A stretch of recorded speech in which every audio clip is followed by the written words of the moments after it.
So when the Home Office come in or to where to visit your premises or inquiry you about your compliance, they want to check your policy and they want to check your procedure and they want to check corroborating evidence.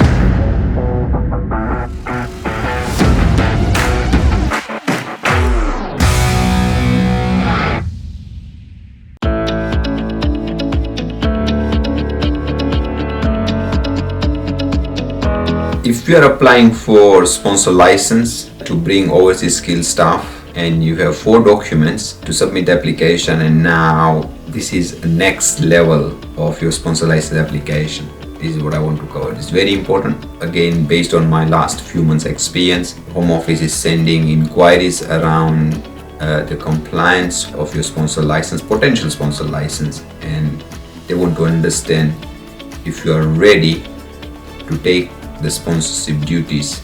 So they do send email asking few questions about compliance, and at times also they pay a visit to your premises. So sponsor license compliance, this is what I want to cover in this video.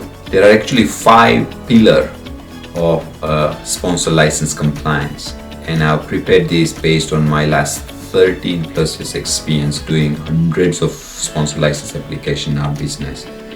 We are a legal 500 multi-award winning specialized UK solicitors firm based in London, and sponsor license is our key expertise. Let's say you have 4 documents ready to submit your sponsor license application, and next level is sponsor license compliance. Number 1 is monitoring immigration status and prevent illegal employment. Very simple question they ask: how would you monitor immigration status and prevent illegal employment? This is the question Home Office will ask if they were to visit your premises, or they will ask similar question in the email they send querying your compliance. So whenever you reply or wherever you reply, make sure you provide evidence, and the best answer is 15-second answer, and this is the reply. And trust me, I have trained hundreds of employers getting their sponsor license, and this answer works every time. So hopefully it should work for you too. Again, whatever the information I'm providing on my video is not a substitute of a professional legal advice, but I just want to share the knowledge and experience I have. So let's go back to pillar 1, monitoring immigration status and prevent illegal employment. How would you do that? And this is the best answer. So let's say I'm the potential sponsor, and Home Office has put this question to me, and this is my best response. I would say we always follow right to work checklist prescribed by the Home Office, the UK government. So if you search on Google, you will find the right to work checklist prescribed by the Home Office, and I will put the link of that right to work checklist in the description section below. Please check that. You can use that straight away. So this is what you can say: we always follow right to work document checklist prescribed by the UK government before any employee was to start the employment.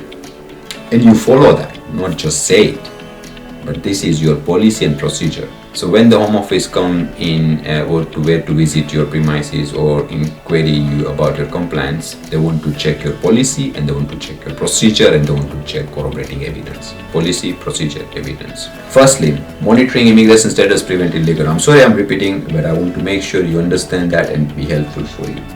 How would you monitor immigration status and prevent illegal employment? We always follow right to work checklist prescribed by the UK government, and we follow that before is very keyword, right? It's a very important keyword. You have to do it before anybody starts the employment, not after. So if someone is starting employment on 1st January 2022, 9 a.m., you carry out the check 8:55 a.m., not at 9:05 a.m. You can't do it after. You have to do it before they start the employment. Before is the keyword. As long as you use that, you will be safe. Any right to work check you do, this is simple a way of doing it, right? Please listen carefully. You obtain the original document, you check the document, and you copy it. So it's O-C, obtain, check, copy. Obtain the original document, you check it whether it's genuine, authentic, and corroborating with the person, and you copy it yourself. If you do obtain original copy and check and copy before they start the employment, you'll be compliant with your sponsorship duties. Now, there are circumstances where you can't run obtain check copy, or you can't obtain original. Then these instances are covered within the right to work document provided by the government. Check the link in the description section and you will there. For an example, if someone's visa is in process, they might not have original with them, then you can do employer checking service. Again, it's a very simple link. The link is again in description section below. You just run the online check. You will get the response within 3 to 4 days. You keep that. That will be your statutory excuse. There is a time limit to it, which is normally 6 months, and you have to run another if they don't get the visa by then for another, one more time ECS. And if you follow that, you are covered. It's simple. It's not complicated. So I hope it makes sense so far. And if you need more guidance, check the description section below with the link, and that would make much more sense. So this is the first pillar. Second is maintaining migrant contact details and immigration status, and that has to be historical contact details. You can do it if it's a small team, it can be in a spreadsheet, and if it's a HR management system or some sort of HR software portal you have, make sure it retains the historical contact details. What it means, if your employee changes the address, you should be able to record and retain the previous addresses, and you have to do it for all your sponsored workers throughout the period they stay with you. That's your sponsorship duties. You cannot rewrite the address. Remember this.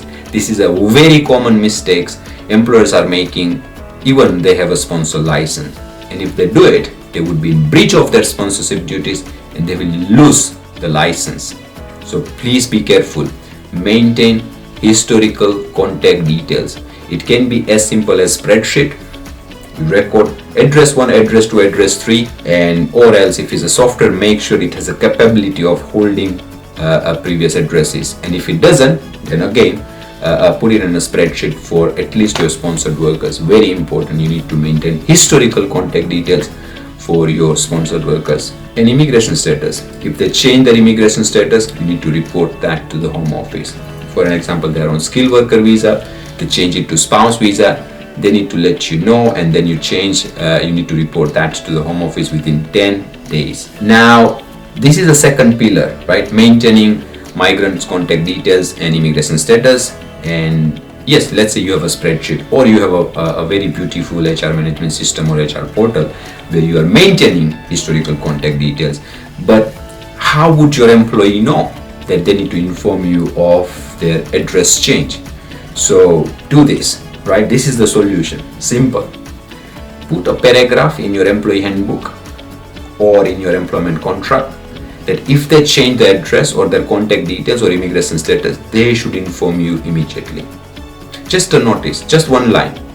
Say, please inform us of any change of your contact details and immigration status change immediately so that we can update our record.